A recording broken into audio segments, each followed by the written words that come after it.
जय हिंद विद्यार्थी मित्रांनो, मुंबई पोलीस भरतीच्या पेपरसाठी कंटिन्यूज आपण व्हिडिओज तुमच्यापर्यंत पोहोचवतोय। आज आपण विज्ञान या विषयावरती व्हिडिओ बनवलेला आहे। विज्ञानचे यावर्षी विचारले गेलेले सर्व प्रश्न आपण घेतलेले आहेत।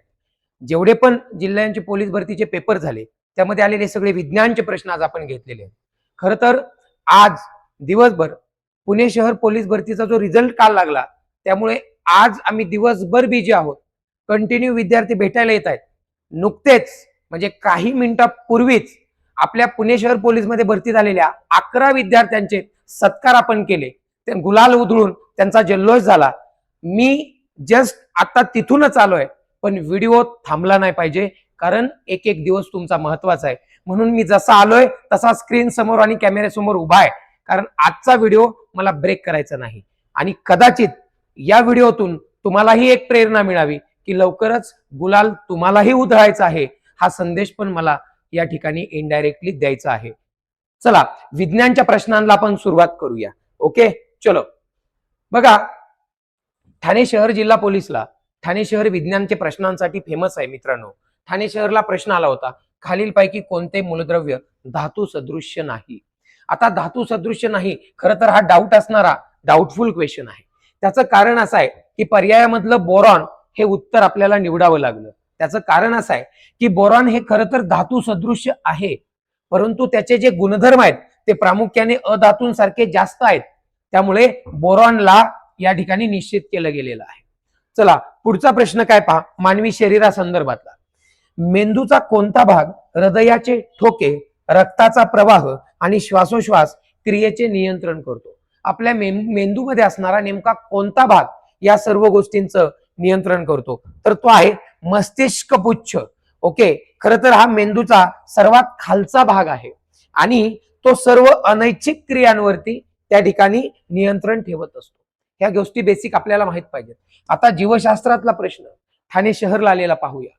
सजीवांना मोनेरा, प्रोटिस्टा, वनस्पती आणि प्राणी या 4 सृष्टीमध्ये कोणी विभागलेलं आहे? त्या सायंटिस्टचं नाव आहे मित्रांनो कोपलँड। ठीक आहे, कोपलँड यांनी विभागलेलं आहे। खरं तर सजीवांना वेगवेगळ्या सृष्टींमध्ये विभागलेले जे सायंटिस्ट आहेत त्यामध्ये लिनियस नावाचे जे सायंटिस्ट आहेत त्यांनी 2 सृष्टींमध्ये विभागलेला आहे, हा पण प्रश्न येतो। त्यानंतर हेकेल नावाच्या सायंटिस्टने 3 सृष्टींमध्ये विभागलेला आहे। त्यानंतर कोपलँड हे जे आहेत यांनी 4 सृष्टीमध्ये विभागलेला आहे आणि विटाकर जे आहेत यांनी 5 सृष्टीमध्ये सजीवांना विभागलेला आहे। म्हणजे यावर प्रश्न कसाही आला तरी मार्क गेला नाही पाहिजे भावांनो। चला पुढचा पाहूया, मानवी कानाची ध्वनी ऐकण्याची मर्यादा किती? खूप महत्वाचा प्रश्न आहे। आपल्या मानवी कानाची ध्वनी ऐकण्याची जी मर्यादा आहे ती मर्यादा हर्ट्झ HZ मध्ये मोजतो। खरं तर वारंवारता ओके मोजली जाते। आता बघा 20 हर्ट्झ ते 20,000 हर्ट्झ ही आपली क्षमता आहे मानवी कानाची। आता बघा हा जो श्राव्य ध्वनी आहे, श्राव्य ध्वनी तो 20 हर्ट्झ ते 20,000 हर्ट्झ म्हणजे आपल्या कानाची मर्यादा ही श्राव्य ध्वनी आहे। आता बघा, आता याच्यामध्ये 20 हर्ट्झच्या पुढे म्हणजे 20 हर्ट्झ पेक्षा जर लहान असेल, जो आवाज 20 हर्ट्झ पेक्षा कमी आहे त्याला अवश्राव्य म्हणतात। अवश्राव्य म्हणजे तो ऐकणं शक्य नाही माणसाला, ओके एवढा लहान आहे। आणि जो 20 हर्ट्झ पेक्षा मोठा आहे त्याला आपण श्राव्यातीत बोलतो। काय बोलतो? श्राव्यातीत म्हणजे काय? तर 20 हर्ट्झ पेक्षा कमी असणारा आवाज हा अवश्राव्य आहे, 20 ते 20,000 हा श्राव्य आहे आणि 20,000 पेक्षा जास्त असणारा आवाज हा श्राव्यातीत आहे। सो आवाजाबद्दल, ध्वनीबद्दल हे आहे। ध्वनी मोजण्याचं एकक काय यावर पण प्रश्न येतो, तो HZ म्हणजे हर्ट्झ। ठीक आहे, चला पुढे। आता बघा पृथ्वीच्या पृष्ठभागापासून सुमारे किती उंचीपर्यंत वातावरण आहे? खरं तर वातावरणाचे 5 थर आहेत आणि ते थर बऱ्याच उंचीपर्यंत आहेत, परंतु ज्या जैविक क्रिया ज्या थरामध्ये होतात त्या थराला आपण तपांबर असं बोलतो। ओके, ट्रोपोस्फेअर असं बोलतो। मग हे जे तपांबर आहे ते मित्रांनो 16 किलोमीटर आहे। पृथ्वीपासून 16 किलोमीटर पर्यंत असणारा जो पहिला लेयर आहे वातावरणाचा दॅट इज तपांबर। आणि तो 16 किलोमीटर आहे. सगळ्या जैविक क्रिया याच पट्ट्यामध्ये घडतात, म्हणून याला वातावरणाचा उंची किती आहे म्हटलं तर 16 किलोमीटर हे त्याचं रास्त उत्तर आहे. चला, वातावरणात असणारे कार्बनचे प्रमाण, कार्बन डायऑक्साईड CO2 स्वरूपात किती असते? आता वातावरणामध्ये CO2 किती आहे? 0.03. आता वातावरणामध्ये सर्वात जास्त कुठला वायू आहे? अर्थातच नायट्रोजन. नायट्रोजन. खरं तर जो दाब तयार होतो हवेमध्ये तो नायट्रोजनमुळे होतो. 78% वातावरणामध्ये असणारं सर्वात जास्त वायूचं प्रमाण म्हणजे नायट्रोजन आहे. आता जे वारं वाहतं, हवा वगैरे वाहत, हवा दाब तयार झाल्यामुळे वाहू शकते आणि त्याचं रिझन म्हणजे नायट्रोजन. ठीक आहे. त्यानंतर ऑक्सिजनचं प्रमाण हे 21% आहे. 21 प्राणवायू आहे. आपल्या शरीराला आवश्यक, आपल्या हृदयाला आवश्यक असणारा सगळ्यात महत्वाचा वायू. त्यानंतर CO2 म्हणजे तो अत्यल्प 0.03 ते 0.04. त्यानंतर आर्गॉन सुद्धा आहे. आर्गॉन जो आहे तो 0.9% मध्ये आहे. ओके, हे वातावरणातील वायूंचं प्रमाण आहे, लक्षात घ्या. अणुऊर्जेवर चालणारी भारतातली पहिली अणुभट्टी कुठली? मित्रांनो, अणुभट्टीचं नाव आहे अप्सरा. आता ही अप्सरा अणुभट्टी आपल्या मुंबई आणि ठाण्याच्या जवळ असणाऱ्या ट्रॉम्बे येथे आहे आणि 1956 मध्ये अणुसंशोधन केंद्र जे आहे भाभा अणुसंशोधन केंद्र BARC ट्रॉम्बे येथे ही सुरू झालेली आहे आणि अप्सरा ही नाव आहे. आशियातील पहिली अणुभट्टी आहे. बघा प्रश्न किती महत्वाचा आहे. आशिया खंडातील पहिली अणुभट्टी कोणती? अर्थातच अप्सरा अणुभट्टी आहे. आपल्या महाराष्ट्रामध्ये आहे. मुंबई पोलीस भरतीच्या पेपरला तुम्ही चाललाय, मुंबईच्या जवळ असणारी ही अणुभट्टी आहे. भावांनो, तुम्हाला माहिती पाहिजे. मित्रांनो, तुमचा एक एक प्रश्न महत्वाचा आहे. कामाचा कंटेंट घेऊन हा कामाचा माणूस तुमच्या समोर उभा आहे. अनेक विद्यार्थ्यांना प्रश्न पडला असेल की जाणीवपूर्वक गुलाल उधळलेला शर्ट घालून मास्तर का उभा आहे? मित्रांनो, दिवसभराच्या शेड्यूल मधून, दिवसभराच्या ऑफलाईन लेक्चर, दिवसभराच्या मीटिंग, स्वतःचे शेड्यूल्स मेंटेन करून मला तुमच्यासाठी हे व्हिडिओ रेकॉर्ड करताना लिटरली अनेक वेळा धावपळ होत असते. आज मी दिवसभराचे सगळे प्रोग्राम अटेंड करून आज इव्हिनिंगला तुमच्यासाठी हा इव्हेंट किंवा हे रेकॉर्डिंग करतोय. त्यामुळे मला तितकाही वेळ नाहीये की मी जाऊन चेंज करून परत येईल. पण शेवटी चेंज करण्याची गरज तरी काय आहे? अरे, कष्ट करणाऱ्या विद्यार्थ्यांनी यश मिळवलं. आज आपल्या ज्ञानपीठ अकॅडमीचे 10-12 विद्यार्थी सिलेक्ट झाले. आज त्यांनी जल्लोष केला, त्यांचं स्वागत केलं. तुम्ही आपल्या पेजवरती निश्चितपणानं व्हिडिओ पाहालच, तुमच्या लक्षात येईलच. पण म्हणून तुमचा सुद्धा विचार डोक्यामध्ये आहे ना, त्यांचं तर झालंच, पण माझ्या या भावांचं महाराष्ट्रातल्या कानाकोपऱ्यातल्या मध्ये जे विद्यार्थी आज बघतायत, गेले 8-10 दिवस खूप चांगला प्रतिसाद मुलं देत आहेत आणि हा मास्तर आता व्हायरल होतोय. त्यामुळे माझी जबाबदारी वाढलेली आहे. एक दिवस सुद्धा मला वाया घालवायचा नाही, म्हणून हा प्रयत्न आहे, लक्षात ठेवा. चला पुढे जाऊया. भारताच्या अंतराळ कार्यक्रमाबाबत योग्य विधाने कोणती? बघा, इस्रोची स्थापना 1969 ला झाली. योग्य विधान आहे, बरोबर आहे, इस्रोची स्थापना. ठीक आहे. त्यानंतर मंगळयान पहिल्याच प्रयत्नामध्ये यशस्वी झालं, अगदी बरोबर आहे. गगनयान पहिली मानव मोहीम, गगनयान ही पहिली मानव मोहीम अजून प्रक्षेपित झालेली नाही, अजून ती प्रपोज्ड आहे. त्यामुळं पहिली 2 विधानं माझ्या भावांनो बरोबर आहेत, लक्षात ठेवा. ठीक आहे. आता इस्रो बद्दल तुम्ही माहिती सांगू शकता. ठीक आहे. इस्रोचं मुख्यालय कुठे आहे? कमेंट करून सांगा पटापट. इस्रोचं मुख्यालय. आणि दुसरं, इस्रोची स्थापना कोणी केली? झोपूक कमेंट करा, विसरू नका, झापकन कमेंट करा. चला पुढे. सामान्य विज्ञानामध्ये आता बघा, मुंबई लोहमार्गाला आलेला प्रश्न आहे भावांनो, लक्षात घ्या. भारतात राष्ट्रीय विज्ञान दिन कधी साजरा केला जातो? 28 फेब्रुवारी. 28 फेब्रुवारी तारीख लक्षात ठेवा. डॉक्टर CV रमन यांना 28 फेब्रुवारी 1928 रोजी रामन इफेक्टचा शोध लावला होता. CV रमन हे नोबेल पुरस्कार प्राप्त व्यक्ती आहेत. पुणे शहरला प्रश्न आलेला, भारतातील पहिला नोबेल पुरस्कार कोणाला मिळाला? रवींद्रनाथ टागोर यांना मिळाला होता. त्यानंतर CV रमनना मिळाला होता. ठीक आहे. 1913 त्यानंतर 1930 चला, हरकत नाही, पुढे या. जागतिक तापमान वाढीसाठी ग्लोबल वॉर्मिंग मुख्यत्वे कोणता वायू जबाबदार आहे? आपल्याला माहिती आहे कोण आहे? CO2 आहे. CO2 हा हरितगृह वायू आहे, जो पृथ्वीवरून परावर्तित होणारी उष्णता शोषून घेतो. ठीक आहे. चला, या ठिकाणी पहा, स्कर्वी हा आजार कोणत्या जीवनसत्वाच्या कमतरतेमुळे होतो? स्कर्वी हा आजार कोणत्या जीवनसत्वाच्या कमतरतेमुळे होतो? अर्थातच विटॅमिन सी. विटॅमिन सी या जीवनसत्वाच्या कमतरतेमुळे स्कर्वी हा आजार होत असतो. याला ऍक्रोब्रिक ऍसिड म्हणतात. याच्या अभावामुळे हिरड्यांमधून रक्त येते, दात कमकुवत होणे हे आजार यामुळे होत असतात. ठीक आहे. यामध्ये बघा, पुढे बघूयात. ओके, इथे बघा बलाचे फोर्सचे SI एकक कोणते आहे? अर्थातच न्यूटन आहे. बलाचे एकक कोण आहे? न्यूटन. आता बघा सर्व राशींचे एकक पाठ करणं गरजेचं आहे. ओके, पॉवर शक्तीचं एकक भावानो काय रे? वॅट. शक्तीचं एकक काय? पॉवर. शक्तीचं एकक काय? वॅट. आणि ऊर्जेचं एकक काय? ऊर्जेचं एकक जूल. हे खूप महत्वाचं आहे, हे भौतिकशास्त्र. ऊर्जेचं एकक जूल, शक्तीचं एकक वॅट, बलाचं एकक काय आहे? न्यूटन. ओके, हे SI न्यूटन आहे. तर CGS पद्धतीत डाईन आहे. डाईन बलाचं म्हणजे फोर्सचं जे युनिट आहे ते SI मध्ये न्यूटन आहे आणि CGS मध्ये डाईन आहे. आणि 1 न्यूटन म्हणजे 10⁵ डाईन असं आहे. ठीक आहे, पुढे बघा. अंतराळाबद्दल प्रश्न आहेत.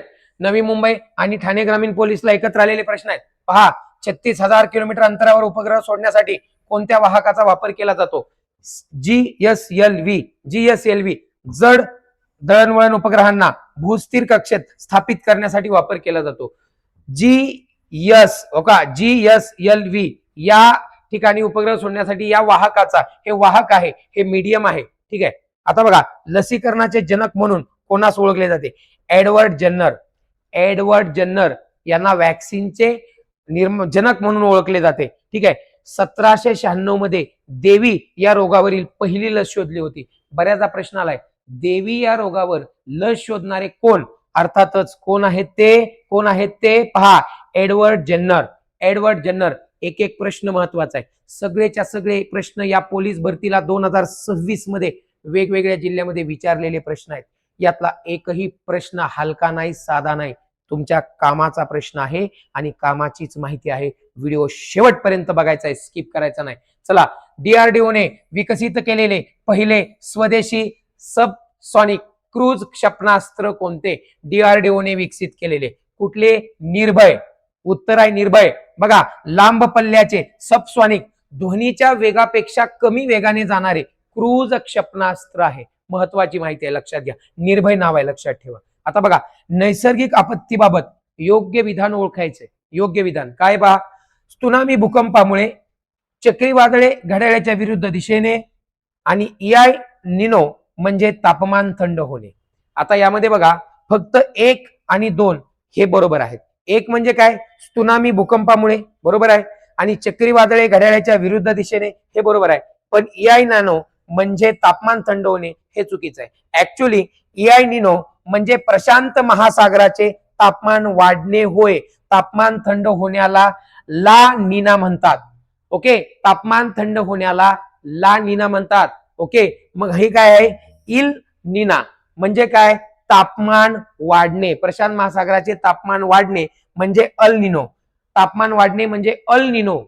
पण इथं म्हटलंय तापमान थंड होणे. नाही, तापमान थंड होणे याला ला नीना म्हणतात. काय म्हणतात? ला नीना. सो अल निनो तापमान वाढणे आहे, म्हणजे ते विधान चुकीचं आहे. हे विधान चुकीचं आहे. मात्र त्सुनामी भूकंपामुळे होते, हे विधान बरोबर आहे. आणि चक्रीवादळे हे घड्याळाच्या विरुद्ध दिशेने वाहतात, हे सुद्धा बरोबर आहे. लक्षात ठेवा. चक्रीवादळे कुठल्या दिशेला वाहतात यावर प्रश्न येतो. ठीक आहे, चला पुढे पहा. आता बघा, लेव्हल 3 ऑर्बिट 36,000 किलोमीटर अंतराळ, वातावरण आणि संरक्षण यामध्ये आहे. ठीक आहे, हे जड दळणवळण उपग्रहांसाठी आहे. ठीक आहे. Level 2 atmosphere up to 16 kilometre. ठीक आहे, जो तपांबर आहे आपला, 16 किलोमीटर उंची. हवामानातील सर्व बदल येथेच होतात. लेव्हल 1 बघा काय आहे? Super space 0 kilometre. अप्सरा अणुभट्टी, बार्क ट्रॉम्बे भारताची पहिली निर्भय क्षेपणास्त्र, DRDOचे पहिले स्वदेशी. ही सगळी रिव्हिजन आहे आपण जे पाहिलंय त्याची. आता बघा, 1969 विक्रम साराभाई यांच्याद्वारे इस्रोची स्थापना झालेली आहे. विक्रम साराभाई, मी तुम्हाला विचारलेलं कमेंट मध्ये. ओके, आता बघा, मंगळयान पहिल्याच प्रयत्नात यशस्वी झालेलं आहे, आपल्याला माहित आहे. त्यानंतर गगनयान ही पहिली प्रस्तावित मानवी अंतराळ मोहीम आहे. बऱ्याचदा प्रश्न येऊ शकतो, पहिली प्रस्तावित मानवी अंतराळ मोहीम ही गगनयान आहे. म्हणजे आपण जे पाहिलं, जे प्रश्न पाहिले, त्याचा हा एक प्रकारे रिवाइज आहे, सार आहे. लक्षात घ्या. पुढे या ठिकाणी पहा, पुणे शहर आणि पिंपरी चिंचवड पोलीस मध्ये काय प्रश्न आलेले आहे पहा. अंतस्रावी ग्रंथी व अवयव, चुकीचा पर्याय ओळखा. चुकीचा पर्याय ओळखायचा होता. ओके, या ठिकाणी एंटेरोक्रिनिन म्हणजे यकृत, हा पर्याय त्या ठिकाणी चुकीचा आहे. त्याचं रिझन आहे एंटरोक्रिनिन हे संप्रेरक प्रामुख्याने लहान आतड्यातून स्रवते, यकृतातून नाही. ओके, सो एंटेरोक्रिनिन याचा संबंध लहान आतड्याशी आहे, यकृताशी नाही. म्हणून हे जे संप्रेरक आहे याचा यकृताशी संबंध नसल्यामुळं हा पर्याय किंवा ही जोडी चुकीची होती. ते पर्याय त्या ठिकाणी लिहायचे होते. पुण्याला टॉपचे प्रश्न विचारले होते. ओके, भले भले गारद झाले होते. आता बघा, विमानातील ब्लॅक बॉक्स कोणत्या रंगाचा असतो? ऑरेंज. बरोबर आहे की नाही? अजितदादा पवार यांच्या विमान अपघातामुळे या विमानाच्या प्रश्नांना जरा जोर आलेला आहे. तर ऑरेंज कलरचा हा ब्लॅक बॉक्स म्हणजे नारंगी कलरचा गडद नारंगी कलरचा असतो. त्यानंतर अपघाताची कॉकपिट म्हणजे काय? जो पायलट आहे, जो को पायलट आहे, ओके, विमानाचे जे काही ड्रायव्हर आहेत त्यांचं केबिन म्हणजे कॉकपिट असतं. आणि या कॉकपिट मधलं जे संभाषण आहे, त्यांच्या कंट्रोल रूमशी झालेलं संभाषण आहे, हे सगळं रेकॉर्डिंग, ऑडिओ रेकॉर्डिंग या ब्लॅक बॉक्स मध्ये असतं. आणि ते व्हॉइस रेकॉर्डिंग ऐकून घेतल्यावर अपघाताचे कारण समजू शकते. म्हणून ब्लॅक बॉक्स हा गरजेचा आहे भावांनो. चला, अवयव व कर्करोगाचे नाव, कुठला पर्याय चुकीचा आहे? बघा आता, हाडांचा लाइपोमा, आता हा पर्याय या ठिकाणी चुकीचा आहे. बघा, सर्वात हार्ड विज्ञानाचा पार्ट हा पुणे पोलिसलाच विचारलेला आहे. बघा, लाइपोमा हा त्वचेखालील चरबीची फॅट गाठ असते. हाडांच्या कर्करोगाला ओस्टिओसारकोमा म्हणतात. हाडांचा जो कर्करोग आहे याला काय म्हणतात? ओस्टिओसारकोमा असं बोलतात. आणि लाइकोमा हा त्वचेखालील चरबीची म्हणजे फॅट म्हणजे गाठ असते. सो हा पर्याय चुकीचा आहे. हाडांचा लाइपोमा असू शकत नाही. जो हाडांचा कर्करोग आहे त्याला लाइपोमा म्हणायचं नाही. हाडांच्या कर्करोगाला ऑस्टिओसारकोमा असं बोललं जातं. ठीक आहे. आता बघा, H2SO4 हे कशाचे रासायनिक सूत्र आहे? अर्थातच मित्रांनो, सल्फ्युरिक ऍसिड याचं हे सूत्र आहे, हे आपल्याला लक्षात पाहिजे. HCl म्हणजे हायड्रोक्लोराइड आणि HNO3 म्हणजे नायट्रिक ऍसिड. ओके, HNO3 म्हणजे नायट्रिक ऍसिड आहे आणि फक्त HCl म्हणजे हायड्रोक्लोराइड आहे, हे सुद्धा आपल्याला माहित पाहिजे. आता बघा, औद्योगिक क्षेत्रात मोठ्या प्रमाणात वापरला आणि याला रसायनांचा राजा बोलतो, किंग ऑफ केमिकल असं बोललं जातं. सल्फ्युरिक ऍसिड म्हणजे H2SO4 हा रसायनांचा राजा आहे, किंग ऑफ केमिकल आहे. लक्षात घ्या. ओके, केमिस्ट्री विभागामधल्या लोकांना माहित असतं, पण आपल्याला केमिस्ट्रीशी बऱ्याच लोकांचा संबंध नाही, त्यामुळे हे प्रश्न आपले चुकतात. पण जर इथून पुढे प्रश्न आला रसायनांचा राजा कोण, तर ते आहे सल्फ्युरिक ऍसिड. आणि सल्फ्युरिक ऍसिडचं रेणुसूत्र आहे H2SO4. याच्यासोबतच HCl म्हणजे हायड्रोक्लोराइड, HNO3 म्हणजे नायट्रिक ऍसिड. सगळीच्या सगळी माहिती फक्त आणि फक्त तुमच्या कामाची आहे, लक्षात ठेवा. चला, पुढचा प्रश्न पाहूया. काय सोन्यासारखे दिसते म्हणून त्यास फुल्स गोल्ड असे बोलतात? Okay, pyrite. मित्रांनो, आयर्न पायराइट दिसताना सोन्यासारखं दिसतं पण नसतं, लक्षात ठेवा. आयर्न पायराइट, ओके, FeS2 चा रंग चकाकी सोन्यासारखी असते. सोन्यासारखी चकाकी असणारा धातू FeS2 असं या ठिकाणी विचार. आता बघा, मानवी डोळ्यावर प्रश्न आलेला आहे. छत्रपती संभाजीनगर शहर व ग्रामीण. ओके, काय आलेला पहा, मायोपिया हा कशाचा दोष आहे? अर्थातच डोळ्यांचा दोष आहे, दृष्टी दोष आहे. सविस्तर पहा, निकट दृष्टिता म्हणजे जवळचे स्पष्ट, दूरचे अस्पष्ट निवारणासाठी अंतर्वक्र भिंग वापरले जाते. अंतर्वक्र भिंग कशासाठी वापरले जाते हे माहिती पाहिजे. आता बघा, याला निकट दृष्टता बोलतो आपण. निकट दृष्टता म्हणजे मायोपिया, सो म्हणजे डोळ्यांशी संबंधित असणारा दोष आहे हा मायोपिया. ओके, आता भौतिक शास्त्राचा प्रश्न काय आलेला आहे पहा. अकोस्टिक्स हे कशाचा अभ्यास करणारे शास्त्र आहे? अकोस्टिक्स कशाचा अभ्यास करणारे शास्त्र आहे? ध्वनिलहरी. मित्रांनो, ध्वनिलहरी, ध्वनीची निर्मिती, ध्वनीचं प्रसारण आणि त्याचे विविध माध्यमांवरील परिणाम, ध्वनीचा अभ्यास करणारं जे शास्त्र आहे त्याला अकॉस्टिक्स असं बोलायचं, अकॉस्टिक असं बोलायचं. ओके, आहारातील ऊर्जेचे प्रमुख स्रोत कुठले? अर्थातच कार्बोहायड्रेट. कार्बोहायड्रेट हे ऊर्जेचे प्रमुख स्रोत आहेत. आता मानवी शरीराला दैनंदिन कामकाजासाठी लागणारी 50 ते 60% ऊर्जा कार्बोहायड्रेट्स पासून मिळते. मानवी शरीराला सर्वात जास्त ऊर्जा देणारे घटक कोण? कार्बोहायड्रेट्स आहेत, लक्षात घ्या मित्रांनो. ओके, चला पुढे बघा. आता बंदुकीतून गोळी सुटल्यावर बंदूक मागे सरकते हे कशामध्ये स्पष्ट केले आहे? अर्थातच न्यूटनचा गतिविषयक तिसरा नियम काय आहे? प्रत्येक क्रियाबलात समान आणि विरुद्ध दिशेने प्रतिक्रिया करते. Every action has a opposite and equal reaction. It is the third law of the Newton. Okay, त्यामुळे 3 नियम व त्यांची उदाहरणं तुम्हाला लक्षात. न्यूटनचे गतिविषयक 3 नियम आहेत किंवा न्यूटनचे 3 नियम आहेत असं म्हणू आपण. ठीक आहे, चला आता बघा, जैववायू मध्ये 60% प्रमाण कोणत्या वायूचे असते? जैववायू म्हणजे बायोगॅस. ह्याच्यामध्ये सगळ्यात जास्त प्रमाण मिथेनचे असते आणि मिथेनचं रेणुसूत्र CH4 आहे. बायोगॅसमध्ये सर्वात जास्त प्रमाण मिथेनचं आहे. मिथेनचं सूत्र CH4 आहे. लक्षात घ्या मित्रांनो, बायोगॅसमध्ये मुख्य ज्वलनशील घटक मिथेन असतो आणि ते उत्तम इंधन आहे. मिथेन उत्तम इंधन आहे. रात्री झाडाखाली झोपू नये, कारण झाडे काय उत्सर्जित करतात? कार्बन डायऑक्साईड उत्सर्जित करतात. रात्री झाडे कार्बन डायऑक्साईड उत्सर्जित करतात. रात्री झाडे प्रकाश संश्लेषण करत नाहीत, ती श्वासनात ऑक्सिजन घेतात आणि CO2 बाहेर सोडतात. प्रकाश संश्लेषण होत नाही म्हणून CO2 बाहेर येतो. दिवसा प्रकाश संश्लेषण होत असतं म्हणून CO2 बाहेर येत नाही. ओके, मोरचूदची रासायनिक संज्ञा कोणती? मोरचूद कॉपर सल्फेट. काय आहे? Copper sulphate. मित्रांनो, मोरचुदाची गोष्ट जर सांगायची म्हटलं तर खूप मोठी गोष्ट आहे.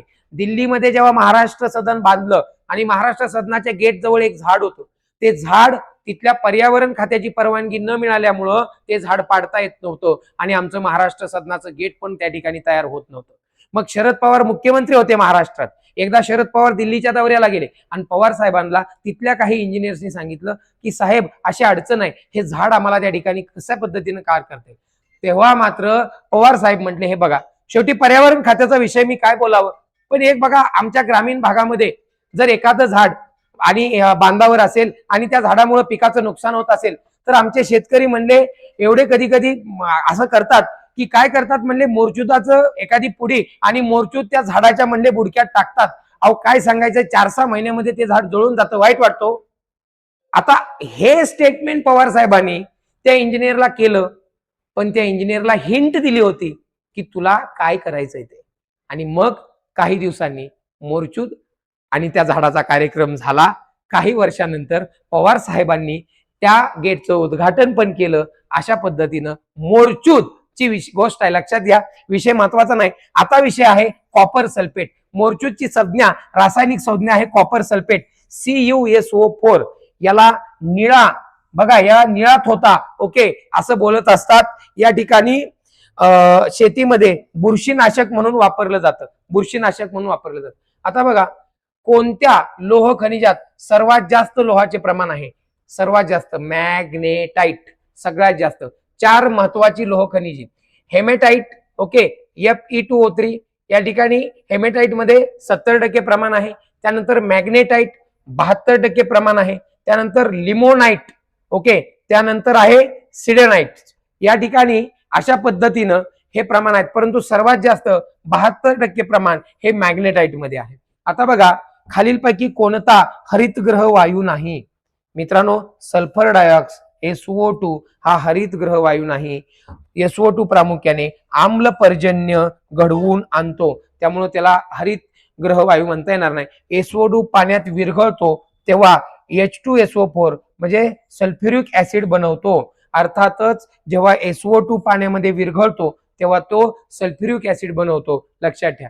पुढे बघा, पृथ्वीच्या वातावरणातील ओझोन स्तर कोणत्या थरात आहे? अर्थातच स्थितांबर. कुठल्या थरात आहे? स्थितांबर. ओझोनचा थर हा स्थितांबर आहे. अतिनील किरणांना अडवून सजीवांचे रक्षण करतो. आपण सजीव जे पृथ्वीवर आहोत, आपल्याला सूर्यापासून जे काही येणारी जे काही किरण आहेत त्यामध्ये काही किरण ही अतिनील किरण आहेत. मग त्यांच्यापासून आपला बचाव करण्याचं काम हा कोण करतो? ओझोनचा थर करतो. त्याला O3 बोललं जातं. आता बघा, खालीलपैकी सर्वात उत्तम विद्युत वाहक कोणता? चांदी. मित्रांनो, जे पर्याय होते त्या पर्यायानुसार चांदी हे उत्तर लिहावं लागलेलं आहे. चांदीची विद्युत रोधकता सर्वात कमी असते, त्यामुळे ती उत्तम सुवाहक आहे. ती उत्तम सुवाहक आहे म्हणजे उत्तम विद्युत वाहक. चांदीनंतर सगळ्यात जास्त कोण आहे? तांबे.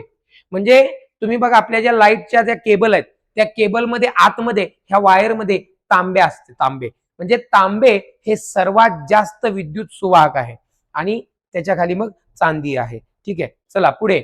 आता बघा रासायनिक सूत्रे. रासायनिक सूत्रांमध्ये आपल्याला माहिती पाहिजे सल्फ्युरिक ऍसिड H2SO4 रसायनांचा राजा आहे भावांनो. ठीक आहे, त्यानंतर आयर्न पायराइट हे टोपण नाव आहे. फुल्स गोल्ड FeS2 म्हणजे सोन्यासारखं आहे. आता बघा मॅग्नेटाइट सर्वाधिक लोहाचं प्रमाण आहे किती टक्के? 72%. Fe3O4 हे त्याचं रेणुसूत्र आहे. आता बघा सल्फर डायऑक्साईड SO2 आहे, आम्ल पर्जन्यास कारणीभूत असतं.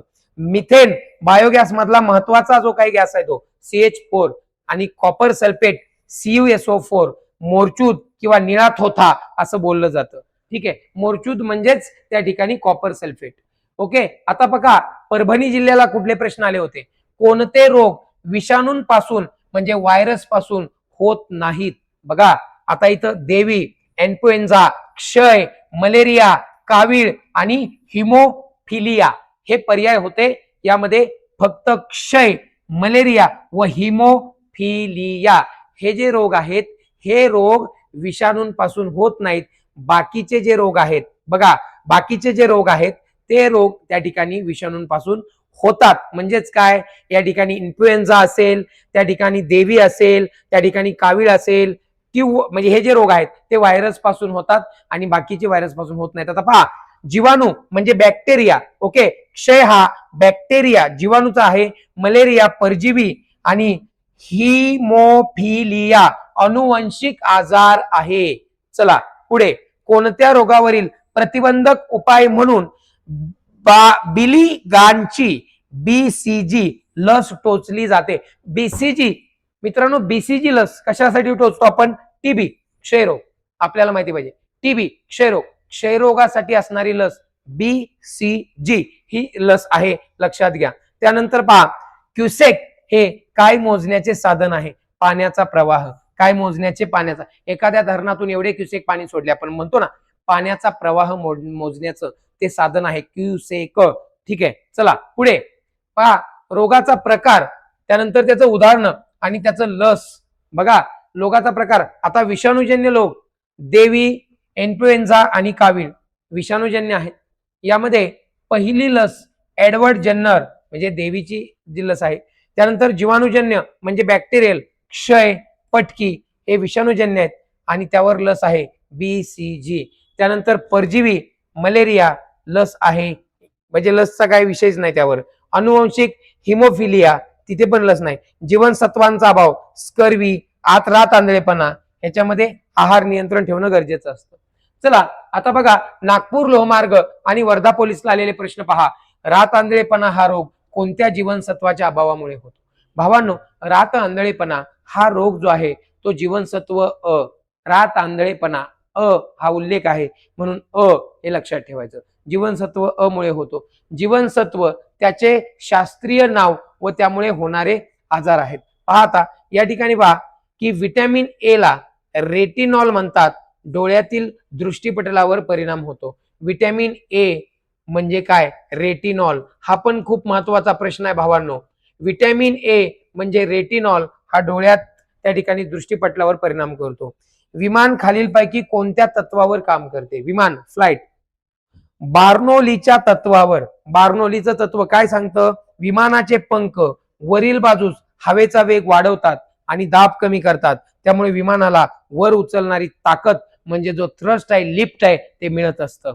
सो बार्नोलिसचं जे काही प्रिन्सिपल आहे त्या बार्नोलिस वरती विमानं उडत आहेत. कार्बनचे सर्वात कठीण रूप कोणते? महत्वाचा प्रश्न आहे. कार्बनचे सर्वात कठीण रूप हिरा. हिरा हे निसर्गात आढळणारे सर्वात कठीण स्फटिकी अपरूप आहे. ओके, पुढे. रक्त गोठवण्यासाठी कोणते जीवनसत्व अत्यंत महत्वाचे आहे? जीवनसत्व के. कुठलं? जीवनसत्व के.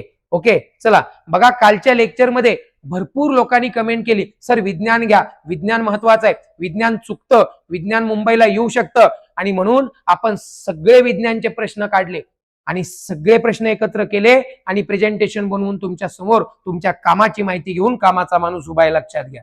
बघा यामध्ये जीवनसत्वांचा एक दृष्टिक्षेप टाकू आपण. बघा, व्हिटॅमिन ए चं शास्त्रीय नाव आहे रेटिनॉल. अभावामुळे होणारे रोग, रातांधळेपणा, डोळ्यांचे आरोग्य कमी करणे हे आजार होतात. व्हिटॅमिन सी चं नाव आहे ऍस्कॉर्बिक ऍसिड. काय नाव आहे? ऍस्कॉर्बिक ऍसिड. आणि स्कर्वी हा रोग होतो. हिरड्यांमधून रक्त येतं. लिंबू वर्गीय फळे खाल्ल्याने व्हिटॅमिन सी आपल्याला मिळतं. व्हिटॅमिन डी ह्याचं कॅल्शियम शोषण्यासाठी मदत करतं. हाडे व दात मजबूत ठेवण्यासाठी व्हिटॅमिन डी मदत करतं. हाडं वगैरे दुखत असेल तर व्हिटॅमिन डी आपल्याला डॉक्टर देतात. आणि व्हिटॅमिन के रक्त गोठवण्याचं काम करतं. जखम झाल्यावर जलद रक्तस्राव थांबवण्याचं काम व्हिटॅमिन के करतं, लक्षात घ्या. मित्रांनो, आता पुढे पहा. लातूर आणि रत्नागिरी शहर पोलीस विद्युत प्रवाह मोजणारे यंत्र कुठले? लाईटचा जो प्रवाह आहे तो मोजण्याचं यंत्र आहे ॲमीटर. काय आहे? ॲमीटर. लक्षात घ्या. विभव इलेक्ट्रिक करंट मोजण्यासाठी हे यंत्र सर्किटमध्ये नेहमी एकसर जोडणीत म्हणजे सिरीज मध्ये जोडलं जातं. बघा, थेअरी ऑफ नॅचरल सिलेक्शन कोणी मांडला? थेअरी ऑफ नॅचरल सिलेक्शन महत्वाचा प्रश्न आहे. Charles Darwin. कोणी मांडला? चार्ल्स डार्विन यांनी मांडला.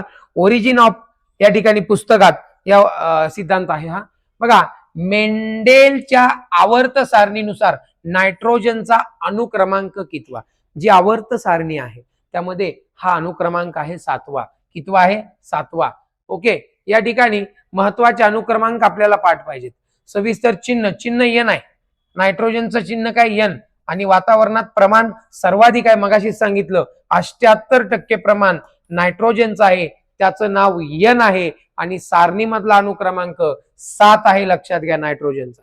ओके, आता बघा, डायमाइट स्फोटकाचा शोध कोणत्या शास्त्रज्ञाने लावला? Alfred Nobel. कोणी लावला? Alfred Nobel. या शोधामुळे त्यांच्या मृत्यूपत्रानुसार नोबेल पुरस्काराची सुरुवात आहे. अल्फ्रेड नोबेल हे जे आहेत त्यांच्या मृत्यूपत्रानुसार पुढे नोबेलची सुरुवात झाली, नोबेल पुरस्कार. ओके, भारतातले पहिले नोबेल पुरस्कार प्राप्त व्यक्ती रवींद्रनाथ टागोर आहेत. त्यानंतर बाकी बरेच आहेत. ठीक आहे, चला पुढे. घरगुती वापरात असलेल्या एलपीजीचे पूर्ण रूप काय? आता एलपीजीचा कार्यक्रम लय वाईट झालाय, आपल्याला माहित आहे. इराण कार्यक्रम आज का उद्या संपल अशी परिस्थिती आहे.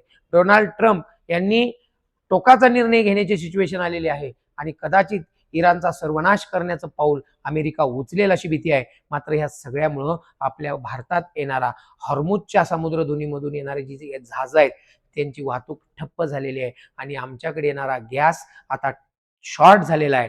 म्हणून एलपीजीला पर्याय आम्ही आता शोधायला सुरुवात केली. पण या एलपीजीचं रूप काय आहे? Liquefied petroleum gas. आता या एलपीजी मध्ये प्रामुख्याने कुठले घटक असतात? प्रोफेन आणि ब्युटेन या ज्वलनशील वायूंचे मिश्रण असतो. प्रोफेन आणि ब्युटेन या ज्वलनशील वायूचा. आणि बायोगॅस मध्ये प्रामुख्याने कोण आहे? मिथेन आहे. लक्षात ठेवा, प्रश्न येतो. बायोगॅस मिथेन आणि एलपीजी प्रोफेन आणि ब्युटेन आहे. ओके, आता बघा, सीएनजी मध्ये मिथेन असतो. सीएनजी मध्ये कोण असतो? मिथेन असतो. ओके, आता बघा, इतिहास तंत्रज्ञान कोणाला अणुबॉम्बचे जनक मानले जाते? अणुबॉम्बचे जनक जे रॉबर्ट ओपनहायमर. आपल्या भारतामध्ये जी अणुबॉम्बमध्ये क्रांती घडली ना, त्यामध्ये डॉक्टर एपीजे अब्दुल कलाम सरांचं खूप मोठं योगदान आहे. आणि कलाम साहेब म्हणतात की अणुबॉम्ब हे शांततेचं प्रतीक आहे. का बरं? कारण म्हणे ज्यांच्याकडे अनुभव आहे त्यांच्या नादाला कुणी लागत नाही. ओके, म्हणून आमची ताकद जबरदस्त, आमच्या नादाला लागायचं नसतं. आम्ही सुद्धा अणुबॉम्बच्या चाचण्या केल्या आहे आणि जगाला दाखवलंय की हमारे पास बहुत कुछ रेडी है, इसलिए आप बहस मत करो. आणि म्हणून पाकिस्तान भारत युद्ध एका दिवसात थांबलं. श्रेय ट्रम्प यांनी घेतलं, पण श्रेय हे अणुबॉम्बला जातं, कारण आमच्याकडे एव्हरीथिंग इज रेडी. ओके, चलो बघा, मानवी रक्तातील ऑक्सिजन वहन करणारे प्रमुख कार्य कोणाद्वारे केले जाते? ऑक्सिजन वाहण्याचं कार्य कोण करतं बाळांनो? हेमोग्लोबिन करतं. आणि म्हणून हेमोग्लोबिन कमी असेल तर दम लागणे, धाप लागणे हे होत असतं. हेमोग्लोबिन हे रक्तातलं प्रमाण आहे. हेमोग्लोबिन म्हणजे रक्त कमी थोडक्यात. ठीक आहे, चला. सो लाल रक्तपेशीमध्ये आरबीसी असलेले लोहयुक्त प्रथिन जे संपूर्ण शरीराला ऑक्सिजन पुरवते. खूप महत्वाचा प्रश्न आहे, व्हीआयपी प्रश्न आहे, व्हीआयपी प्रश्न. ओके, व्हीआयपी प्रश्न. चला पुढे. खालीलपैकी कोणते विद्युत शक्तीचे एकक आहे? वॅट. वॅट हे विद्युत शक्तीचे एकक आहे. शक्ती पॉवर मोजण्याचे एकक 1 watt is equal to 1 joule. Okay, अशा पद्धतीने आहे. आता बघा, खालीलपैकी जीवाणूजन्य रोग कोणता? पटकी, ओके, ह्याला आपण कोलेरा असं बोलतो, पटकी, ओके. हायब्रोवियो कॉलरी या जीवाणूमुळे दूषित पाणी किंवा अन्नातून पसरतो. खालीलपैकी कोणती गुणसूत्रे पुरुषांमध्ये आढळतात? XY ही गुणसूत्रे पुरुषांमध्ये आढळतात. मानवात 46 गुणसूत्रे असतात. लिंग ठरवणारी गुणसूत्रे पुरुषांमध्ये XY आणि स्त्रियांमध्ये XX असतात, ओके. आणि स्त्रियांमध्ये XX हे स्त्रियांमध्ये असतात, XY हे पुरुषांमध्ये असतात. लिंग ठरवणारी गुणधर्म ही आहेत, ओके ओके, गुणसूत्रे आहेत. टोटल 46 गुणसूत्रे असतात. मानवात टोटल 46 गुणसूत्रे असतात. बघा, प्रोपेनचे रासायनिक रूसूत्र कुठले? C3H8, ओके, ही महत्वाचं सूत्र आहे. आता बघा, प्रोपेन हा एक अल्केन गटातील हायड्रोकार्बन आहे जो इंधनामध्ये वापरला जातो. इंधनामध्ये वापरला, आपल्याला माहिती आहे ना, इंधनामध्ये वापरला जातो, ओके. आताच मगाशी पाहिला आपण. पोटॅशियमची रासायनिक संज्ञा काय? अर्थातच के. पोटॅशियमची रासायनिक संज्ञा आहे के, ओके. हे एक लॅटिन नाव आहे, कॅलियम असल्यामुळे रासायनिक संज्ञा के वापरली जाते, कारण या पोटॅशियमचं लॅटिन नाव कॅलियम आहे म्हणून के वापरलं जातं, ओके. आता बघा, हर्बर्ट कोपलँड यांनी सजीवाचे 4 सृष्टीत वर्गीकरण केलेले आहे. डॉक्टर CV रमन यांनी रामन इफेक्ट शोधून काढलेला आहे. 28 फेब्रुवारी राष्ट्रीय विज्ञान दिन असतो. एडवर्ड जेन्नर लसीकरणाचे जनक आहेत. देवीची लस 1796 मध्ये शोधून काढली आहे. चार्ल्स डार्विन नैसर्गिक निवडीचा सिद्धांत आहे, ओरिजिन स्पेस. त्या ठिकाणी अल्फ्रेड नोबेल पुरस्कार त्यांच्या नावावरून दिला जातो. डायनामाइटचा शोध लावला आणि नोबेल पुरस्कार त्या ठिकाणी त्यांच्या नावावरून दिला जातो. जे रॉबर्ट ओपनहायमर या ठिकाणी अणुबॉम्बचे जनक, मॅनहॅटन प्रोजेक्ट हा त्यांचा आहे. आता बघा, मानवी शरीराकडे बघू जरा. कानाचा जो श्राव्य ध्वनी आहे, श्राव्य ध्वनी क्षमता काय आपल्या कानाची? 20 हर्ट्स ते 20,000 हर्ट्स. फुफ्फुस, लंग्स, श्वसन संस्था या नावाचा अवयव आहे, पचन संस्थेचा नाही. बघा, फुफ्फुस हा पचन संस्थेचा नाहीये, श्वसन संस्थेचा अवयव आहे, लक्षात घ्या. स्वादुपिंड, पॅनक्रिया रक्तातील साखरेचे प्रमाण नियंत्रण ठेवतो. रक्तातील साखरेचे प्रमाण नियंत्रण कोण ठेवतं? इन्सुलिन ठेवतं. कोण ठेवतं? इन्सुलिन ठेवतं. आता बघा, पेशी गुणसूत्र एकूण 46, 23 जोड्या आहेत. पुरुषांमध्ये XY आणि स्त्रियांमध्ये XX. आता रक्तामध्ये हेमोग्लोबिन, लोहयुक्त प्रथिने जे ऑक्सिजनचं वहन करतं. आता मेंदू, मस्तिष्कपुच्छ, ओके, हृदयाचे ठोके आणि श्वासोश्वास, अनैच्छिक क्रिया यांचं नियंत्रण करतो मेंदू. आणि डोळे, मायोपिया हा जो आहे तो डोळ्यांच्या संदर्भात होणारा त्रास आहे, निकट दृष्टता, ओके. म्हणजे जे क्वेश्चन आपण पाहिले होते त्या क्वेश्चनची रिव्हिजन केलेली आहे. या गोष्टी आपण क्वेश्चन मध्ये पाहिल्या. भावांनो, पोलीस भरतीला 2026 ला आलेले सगळे प्रश्न घेण्याचा प्रयत्न केला आणि ते सगळेच्या सगळे प्रश्न तुमच्या समोर मांडले. विज्ञान या विषयामध्ये येणारे अवघड प्रश्न आज आपण घेतलेले आहेत. तुमचा एक एक मार्क माझ्यासाठी मला महत्वाचा वाटतो. येणाऱ्या काळामध्ये पोलीस भरती असेल किंवा बाकीच्या स्पर्धा परीक्षा असेल, या परीक्षेमध्ये तुम्हाला यश मिळावं आणि तुम्हालाही गुलालामध्ये नाहून निघण्याची संधी मिळावी, यासाठी माझा प्रयत्न आहे, माझ्या टीमचा प्रयत्न आहे. ज्ञानपीठ करिअर अकॅडमीच्या प्रत्येक व्हिडिओला आपण निश्चितपणानं लाईक करा, शेअर करा, कारण एक एक व्हिडिओ तुमच्यासाठी महत्वाचा आहे. आणि इतकंच नाही, तुमच्या कामाच्या माणसांना जरा व्हायरल करायला मदत करा. झुपूक शेअर करायला विसरू नका. उद्या परत भेटूया तुमच्या कामाचा कंटेंट घेऊन. तोपर्यंत अलर्ट राहा, अभ्यास करत राहा. जय हो.